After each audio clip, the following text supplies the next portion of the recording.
Good morning, precious people. You can see my cat here. His name's Doug.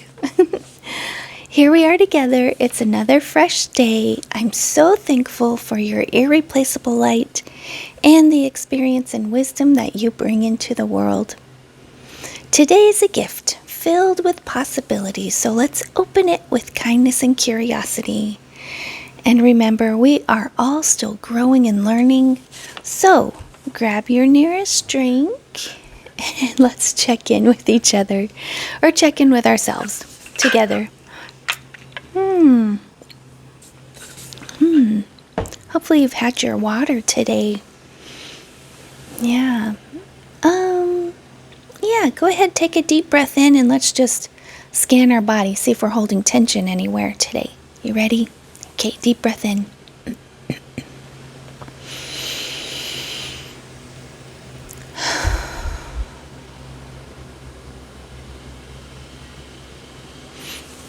I'm feeling good. Hopefully you are too. Hi, kitty. My kitties, I opened one of the windows today so they can explore the windowsill outside. So Doug here already explored. Now I'm letting the other kitty explore while he watches carefully, being a good boy. Whoa, hey. When he gets that flicky tail, I have to be careful. Well, today we are going to talk about your emotional inventory, because this week's been about self-care, like real deep, meaningful self-care, where we've cleaned out our mental filters, we fueled and rested our body, we set guardrails of boundaries, and then yesterday I was talking about finding that flow through creative, active resting, so you can actually be restored instead of just a lack of work is not rest.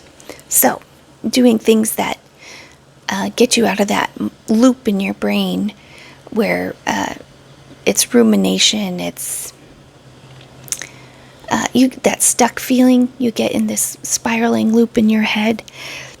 Even when you're not working and you need to rest, it's not really resting your body until you're doing that restorative rest. So that's what we talked about yesterday. Today, I want to talk about the personal responsibility we need to take to clear out the clutter in our hearts. Before we step into the weekend with our spouses and our children, we're clearing the slate of this week's frustrations, guilt, and hidden weight. So, you can't build a clean future on top of a messy past. And I want to talk about how you audit your emotional books and why forgiveness, especially for yourself, is the ultimate productivity tool that we can use this year. Sweet kitty.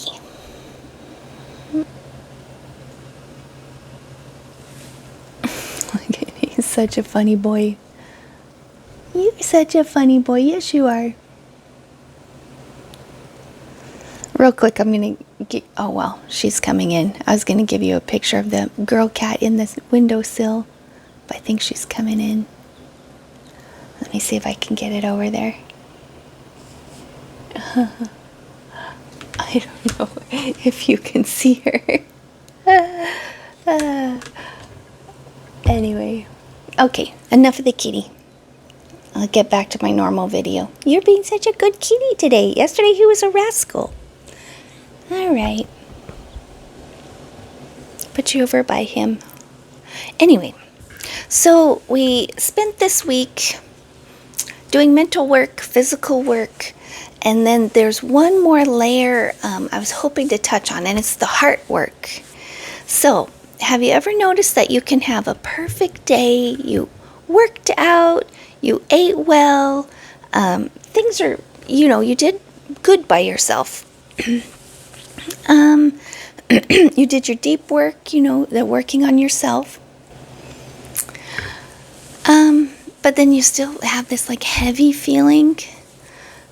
Often that's because we're carrying emotional baggage from Monday we never unpacked, and we're still carrying it throughout the week. This sharp word you got from a coworker, the moment of guilt over a past mistake, a frustration with our spouse. So today we're going to do an emotional inventory, cleaning the slate, so we can actually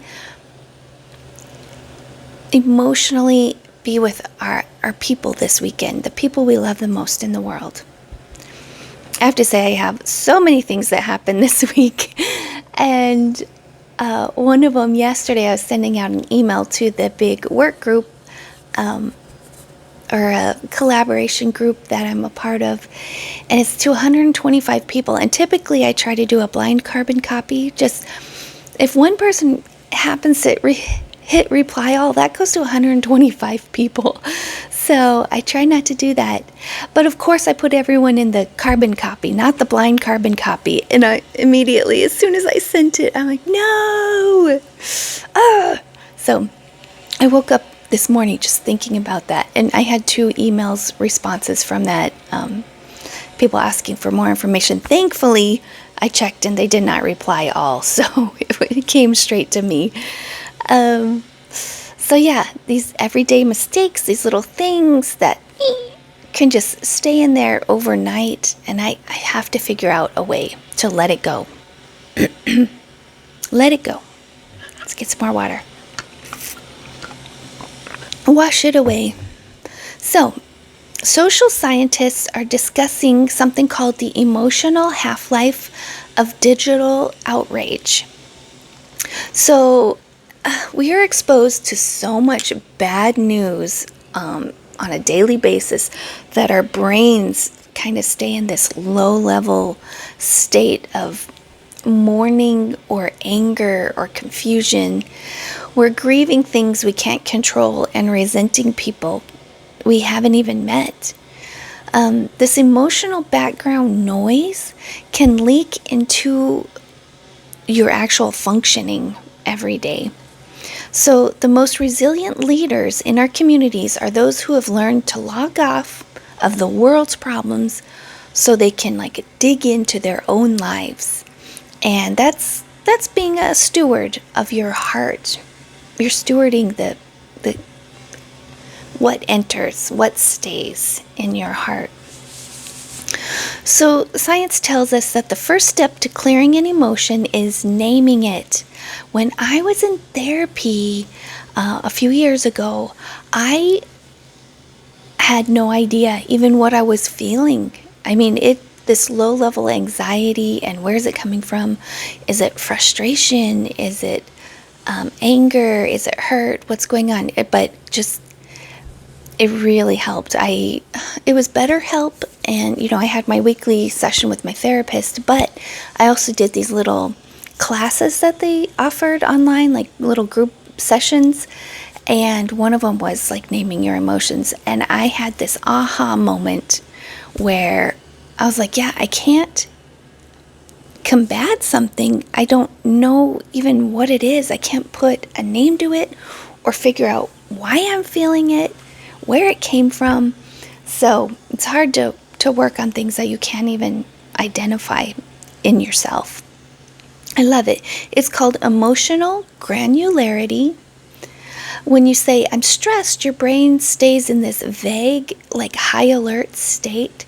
But when you get specific and you say, I'm feeling inadequate because I didn't finish that work task, that prefrontal cortex kicks in and begins to regulate your amygdala, the autonomic system in your body, your regulatory system. Research shows that labeling an emotion actually lowers the heart rate and reduces cortisol. By taking inventory and naming that weight, you're literally giving your body permission to either process it or just drop it altogether. It's great how our bodies work, and if you want to keep yourself in a low cortisol state, And I talked about this a few weeks ago, where there's new scientific research that says speaking things out loud actually has huge benefits. So if you are in that state, like this morning when I woke up and I'm like, oh, I still am just so upset that I did that. To me, it felt like a huge mistake. So if I could just name it and just say, what would I say? I'd be like, I am feeling upset because I made a mistake that seemed to be a very simple, easy thing to remember. So I feel stupid. Maybe that's what it is. I feel so dumb that I did this thing. I'm like, put it in this box instead of this box. And I'm like, how many times have I done this? So that's what I'm feeling. I'm feeling like it's a dumb mistake that I made. But me naming it and saying it out loud, I can tell myself out loud, people make mistakes. And this is a very common mistake people make. And probably half the people in that list have made this same mistake. And it will be okay. We're a trusted group of people who trust each other not to sell each other's email address to a Petco or wherever, As I think that might be my worry, that people might spam each other or whatever. So I know that I can trust this group of people. Just talking it out, and now my brain can really process it. My heart can really process what happened. Let's see. And according to the Bible, like the ancient wisdom of the Bible, has always pointed out this daily clearing. In Ephesians 4:26, it gives us this boundary. Do not let the sun go down on your anger. And it's not just about fighting with your spouse. It's like clearing your bitterness, your anger out of your life before you sleep, before it can take root. Because when you sleep, your brain's processing, you're clearing things out of your body. So try to get rid of it before you fall asleep, because like I said, today I woke up and it was right there with me. Yeah. So you want to start every day anew, and that's where this next scripture comes in. It's Lamentations 3:22 and 23. It reminds us that His mercies are new every morning. Every morning you get a new, fresh start. It's just one day is today. You're not living your whole life today. This whole week isn't happening today. Just today is happening. And you can wake up with that renewed hope that there's mercy in every day. Every day we need new mercy. So why are we still beating ourselves up for something that happened last Tuesday? We can just let that go. Self-care is the personal responsibility to accept mercy, extend that to yourself, and just know that you're a new creation every time you decide to be. You can be a new person every day. So I always like to talk about this special light, like the special light in children, the special light in our families, the special light that is your community and in yourself.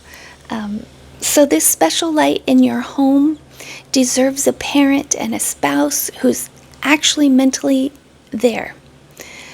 Not one who's still arguing with this past version of themselves from 3 days ago. So by doing this inventory, this like heart emotional inventory, cleaning it out, you're reclaiming your joy. Your homework today, and as soon as I turn this camera off and I'm processing the video or whatever, I'm going to do it right now because I need this. I've had all these little little things that happen all week that I'm just like floating around in my head, So I'm going to write down 3 things that bothered me this week. And you do that too. Write down 3 things that bothered you this week. And again, use that trick where you're naming it, put a label to it, and you can, what do you call it? You talk it out loud to yourself, process it out loud. So, you name it, you process it, and then that paper that you've written those 3 things on, throw it in the trash. Do like a physical, you can do like a slam dunk, be like a mic drop into the trash can. Just be rid of it. Let it just be gone out of your life. You can tell yourself, this week is done and I am here now.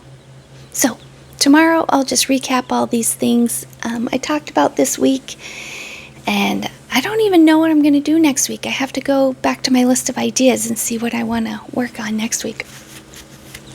Well, I had 3 things that, 3 resources you can look up for self-care, clearing the slate.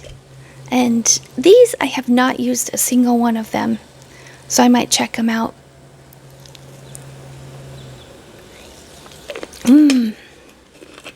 So one is called the Day One Journal.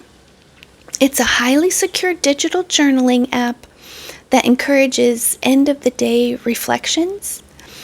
I don't know if you have a paper journal. I do. I keep a paper journal. I don't do it every day. I really should get into that. Oh, that's one of the topics I wanted to talk about is journaling. There's all different types of journals. I recently found something called a bullet journal that I wanted to try. I don't know if I have the bandwidth right now to start a new journaling technique, though. I have to wait until I have a little less going on. Anyway, so this is called a Day One Journal. It allows you to add photos and voice notes to help you process the day's inventory. Yes, that's what, like I just said, speaking things out loud, processing it verbally, that's great. Oh, man, this is actually a good app. Because I had a, my daily journal, I think is what my app was called. It was helping me, and I think you might be able to add pictures and voice notes to it. Actually, no. I had it so long ago, it probably didn't have those features. But this is great. So you can see patterns over time, too, with this journal. Another one's called the Greater Good Science Center. It's by Berkeley, or hosted by Berkeley. They offer a self-compassion toolkit with researched back exercises designed to help you break the cycle of self-criticism and hidden guilt. That sounds great. Yeah, toolkit, just to teach yourself how to stop criticizing yourself, because who does that help, right? I fall into that. Like yesterday, after I made that big mistake, I texted somebody and I'm like, can I not do one thing right? I am beside myself just with how dumb that mistake was. So yeah, that self-criticism, that's not of the Lord. I know that. That is a tool of the devil, and I fell right into his trap. So, Greater Good Science Center by Berkeley. Let's visit that. Type that up in your browser and check it out. Something else from University of Cambridge, it's called Emotion Sense. So this looks like it's an app-based research project that helps you track your moods and see how your environment and activities impact your emotional well-being.